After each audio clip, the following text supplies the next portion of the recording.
Саламатсыздар, урматтуу Чалкан медиа каналынын көрөрмандары, өлкөбүздө алынган акыркы сааттагы жаңылыктар менен сиздерди тааныштырабыз. Биздин каналыбызга катталып, ой пикирлериңиздер менен бөлүшүңүздөр. Президент Жумгалда дайынсыз болгон ата баланы издөө иштерин күчөтүүнү тапшырды. Президент Садыр Жапаров Жумгалда малга кетип дайынсыз болуп жаткан ата менен баланы издөө иштерин күчөтүүнү тапшырды. Бул тууралуу мамлекет башчынын маалымат кызматынан кабарлашты. Билдирүүгө ылайык 16 октябрда дайынсыз жоголгон 49 жаштагы тургунду жана анын 9 жаштагы уулун издөө үчүн өзгөчө кырдаалдар министрлиги менен Ички иштер министрлигинин кошумча күчтөрү тартылды. Дрондордогу колдонулмакчы учурда издөө иштери Жалал Абад облусунун Токтогул районунда да жүргүзүлүүдө. Анткени Көкөмерен дарыясы бул районго тез агып барат деп айтылат маалыматта. Эсиңиздерге салсак, Жумгал районунун Өрнөк айылынан ата бала 16 октябрда жайлоого кеткен боюнча дайынсыз. Аларды издөөгө тиешелүү жабдыктар колдонулбай, иштер чабал болуп жатканын жакындары айтып чыгышкан. Сонун жаңылык, сиз билген жана иченген Умбем клиникасы эми сизге дагы да болсо жакыныраак болду. Анткени бизде жаңы филиал ачылды. Андыктан келип, өзүңүздүн жана жакындарыңыздын ден соолугуна кам көрүшүңүздү сунуштайбыз. Биздин жогорку даражадагы дарыгерлер төмөндөгү адистиктер боюнча кабыл алат: стоматология, гинекология, терапия, лор, хирургия, педиатрия, урология, УЗИ жана башка адистиктер. Лабораториялык анализдин 5000ден ашуун түрү алынат. Жогорку даражадагы стерилизациялоо. Биздин дарек ВДНХ метросу, Кондратюка көчөсү 2. Телефон номерибиз 8925 103 22 55. Кабыл алууга алдын ала жазылып келүүңүздөрдү суранабыз. Умбем клиникасы.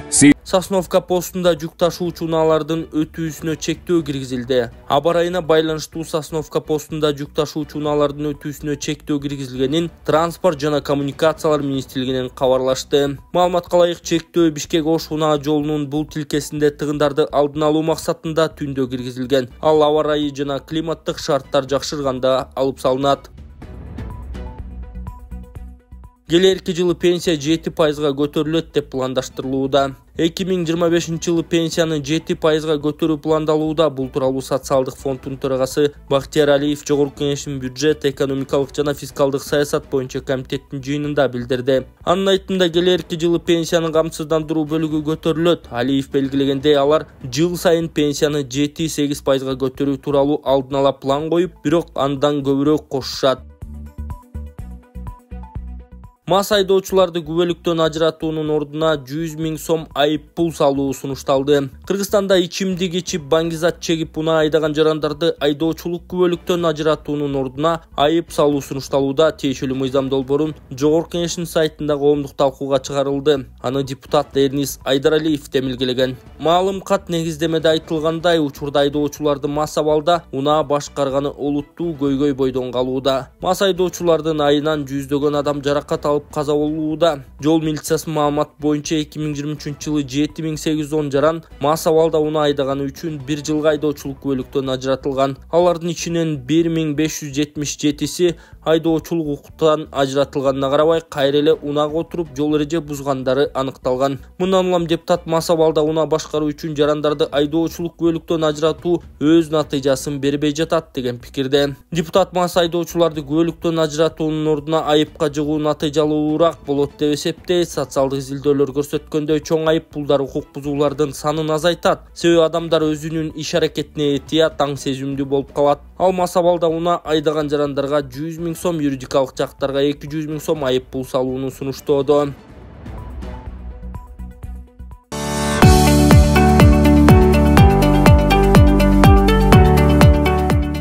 Кумтур Gold Company жабык акционердик коому Экспо 2024 көргөзмөсүнө катышууда.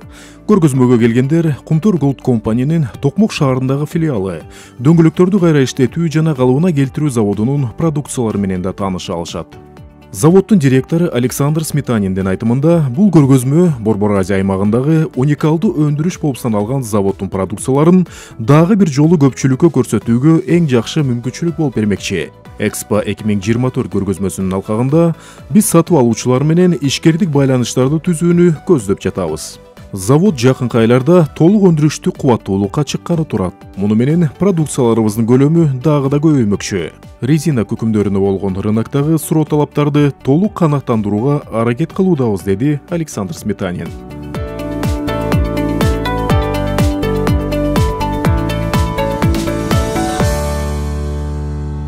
Россияда кыргызстандык жүргүнчүгө бурагыч менен кол салган деп кармалды. Россияда такси айдап иштеген Кыргызстандын жараны жүргүнчүгө бурагыч отвертка менен кол салып, жаракат келтирген деп кармалды. Бул тууралуу Москва облусу боюнча тергөө комитетинин башкы тергөө башкармалыгынын сайтында айтылат. Маалыматка ылайык, окуя 24 октябрда Москва облусунун Химки шаарында болгон. Кыргызстандык жаран жүргүнчүнү бурагыч менен кеминде 4 жолу сайган. Жаракат алган адам ооруканага түшкөн. Чыр жүргүнчү жол кирени төлөөдөн баш тарткандан улам болгон. Жүргүнчүнүн айтымында айдоочу жол кирени тиркемеде көрсөтүлгөн 2 эсе көп сураган. Шектүү камакка алынган. Бул факт боюнча тергөө комитетинин Химки шаарындагы тергөө бөлүмү адам өлтүрүүгө аракет кылуу беренеси менен кылмыш ишин козгогон. Ал эми ИИМ органдары тарабынан адамдын ден соолугуна оор залал келтирүү беренеси менен иш ачылган. Бул ишти тергөө Химкинин тергөө бөлүмүнө тапшырылышы мүмкүн.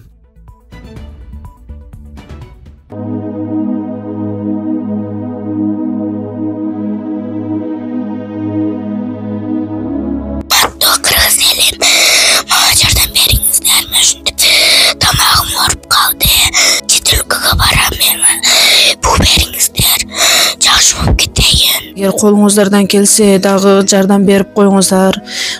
Өтө оор шарттабыз. Азырда дам кысылып, тезирээк барып операция кылдырышыбыз керек. Чет өлкөгө $45,000 сурап атат. Чет өлкөгө апарыш үчүн ол каражат бизде жок. Эгер колуңуздардан келсе жардам берип коюңуздар. Сиздерден сураныч. Диагнозу голосовой гортани деп чыккан. Тамагыда бул сүйлөй турган голосойдо. Ушул өскөндө сүйлөй албай калат. 1 метр жерге да ушу угулбай калат. Бир ан жерде калып кетеби деп коркомун. Үйүнө да чыкпайт. Мектепке барса балдар камсытат, сакоосу жакшы сүйлөй албайсың деп. Ошо кызым элдин арасына кошулуп кыз болуп кетиш үчүн жардам берип коюңуздар. Өтө суранам сиздерден. $45,000 керек чет өлкөгө апарганы. Үй жайларыбызга эч нерсебиз калбады. Сиздерден сураныч, жардам берип коюңуздар. М-банк Анаркан деп чыгат, Сбербанк Гүнназик деп чыгат. М-банктагы номерге чалсаңыздар тактап мен өзүмдө болот. Сураныч, сиздерден жардам берип коюңуздар. Жакшы болуп кетсин деп Кудайдан түнү күнү Кудайдан тилеймин. Битте кызым бар. Ошо кызым үчүн жардам берип коюңуздар. Камчыбек Ташиев Альфанын 32 жылдыгы менен куттуктады. Камчыбек Ташиев Альфанын 32 жылдыгы менен куттуктады. Улуттук коопсуздук боюнча мамлекеттик комитеттин жетекчиси Камчыбек Ташиев Альфа атайын кызматынын жоокерлерин аталган кызматтын түзүлгөндүгүнүн 32 жылдыгы менен куттуктады. Ал бир күн мурун 27 октябрда Баткен Ош жана Жалал Абад облустарындагы аскер кызматкерлерин куттуктоо аземине катышты. Иш-чара УКМКнын Ош облусу боюнча башкармалыгында болгонун Камчыбек Ташиевдин жардамчысы Өткүрбек Рахманов Facebook баракчасына билдирди. Улуттук коопсуздук боюнча мамлекеттик комитеттин башчысы өз сөзүндө Альфа атайын бөлүгү улуттук коопсуздукту камсыз кылууда маанилүү роль ойноорун жана анда кызмат өтөө аскер кызматкерлери үчүн өзгөчө сыймык экенин белгиледи. Айсулуу Тыныбекова бир аз тыныгуудан кийин килем үстүнө кайтып келем. Айсулуу Тыныбекова бир аз тыныгуудан кийин килем үстүнө кайтып келе турганын соц баракчасына жазды. Ал Кыргызстандын аялдар күрөшү боюнча федерациясынын вице-президенти болуп шайланганын эске салган. Бул жөн гана жаңы кызмат эмес, Кыргызстандагы кыз келиндер күрөшүдө байланышкан кыялдарымды жана пландарымды ишке ашыруу үчүн мүмкүнчүлүк. Тажрыйбам жана колдооңуздар менен спортчуларды шыктандырып, туура жолго сала алам деп ишенем. Алардын профессионалдык өсүшүнө шарт түзүп, командалык духубузду бекемдей алам. Кыз келиндер күрөшүнүн чоң потенциалы бар жана биз биргеликте мындан да көп ийгиликтерге жетишип, күчтүү жана максаттуу чемпиондордун жаңы муунун тарбиялайбыз деп ишенем. Ошондой эле мен спортто каларымды айткым келет. Бир аз тыныгуудан кийин килемге кайтып келип, өлкөбүз үчүн мелдешти улантам деп жазды ал социалдык тармактагы баракчасына. Буга чейин ал спорттогу карьерасын жыйынтыктоо боюнча суроого бир аз тыным алып, анан жооп кылам деген болчу. ИИМ кыз зордуктап качып кеткен уюшкан кылмыштуу топтун мүчөсү Египеттен кармалды. Египетте казак кайманаты бар уюшкан кылмыштуу топтун мүчөсү кармалды. Бул тууралуу ИИМден билдиришти. Маалымат калай Ал Каирде Интерпол тарабынан кармалган 43 жаштагы казак өткөн жылдын жайында шериктери менен 23 жаштагы кызды алдап унага отургузуп оштогу мейманканалардын биринде зордуктаган. Кылмыштын ооругуна карабастан сот аны үй камагына чыгарып берген. Кийин шектүү из жашырып Интерпол аркылуу издөөгө алынган деп айтылат ИИМдин маалыматында. Министрлик шектүүнү экстрадициялоо маселеси каралып жатканын кошумчалады. Кыргызстанда ата-энеси мигрант болгон 86 000 бала туугандарынын кароосунда. Быйылкы жылдын 9 айында ата-энеси мигрант болгон 86 000ден ашык бала аныкталып көзөмөлгө алынды. Бул тууралуу Эмгек министрлиги билдирди. Маалыматка караганда балдар туугандарынын камкордугуна калтырылган 72 000 баланын 83,7% ата-энеси өлкөдөн чыгып кеткен. 9 ай аралыгында жалпысынан 296 000ден ашуун үй бүлөлүк текшерүүлөр уюштурулган. Максаты балдарга карата үй бүлөлүк зомбулук учурларын алдын алуу жана аныктоо. Түндүк түштүк альтернативдүү жолуна кар көчкү түштү. Түндүк түштүк альтернативдүү жолуна кар көчкү түшкөнүн Өзгөчө Кырдаал министрлигинен билдиришти. Балыкчы Казарман Жалабат унаа жолунун 346-348 чакырымдарында кар көчкү түшкөндүгү жана туннелдин ичинде болжол менен 10 унаа туруп калгандыгы тууралуу маалымат түшкөн. Жерине тактоо иштерин жүргүзүү үчүн Тогуз-Тороо районунан 4 кароочу ИИМден 2 кызматкер тартылып, 1 жүктөгүч иштеп жатканы кабарланды.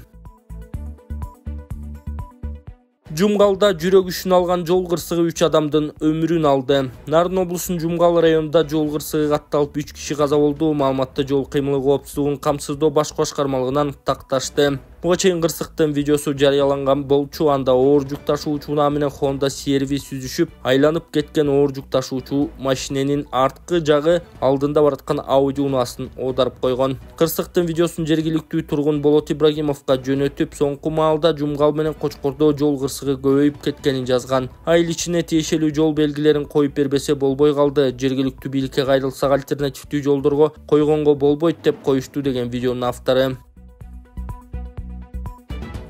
Кыргыз премьер-лигасындагы футбол командаларынын саны көбөйөт. Кыргыз футбол биримдигинин биринчи вице-президенти Нурдин Букуев өлкөдө футбол адистерин даярдоо иши күчөтүлүп, кадр маселесиндеги көйгөйлөр чечилерин айтты. Кыргыз премьер-лигасындагы футбол командаларынын саны көбөйөт. Учурда өлкө чемпионатында 10 клуб беттешерди. Беттештерди өткөрүп келсе, кийинки жылы Каракол жана өзгөн шаарлардын командалары жогорку лиганы толуктайт. Бул тууралуу Нурдин Букуев Спутник Кыргызстан радиосуна маек куруп жатып билдирди. Анын айтымында Кыргыз футбол биримдиги алдыңкы 1-2 жылда инфа түзүмдү жакшыртууга көңүл буруп, баардык шарттарды түзүүгө аракет көрөт. Жакында эле өлкө башчысы Садыр Жапаров Кыргыз футбол биримдигинин Улуттук футбол академиясын жана Бишкектин четиндеги Орок айылында жайгашкан окуу машыгуу базасын ачты. Ачылыш аземге Азия футбол конфедерациясынын президенти да катышкан. Футболду өнүктүрүү бири-бирине байланган комплекстүү иш, инфа түзүмдү жакшыртуу аркылуу машыгуу сапатын жогорулатып, атаандаштыкты күчөтүп, командалардын көбөйүшүнө, мыкты адистерди даярдоого өбөлгө түзө алабыз. Кыргыз футбол биримдиги алдыңкы 1-2 жылда инфа түзүмдү жакшыртууга көңүл буруп, баардык шартты түзүүгө аракет көрөт.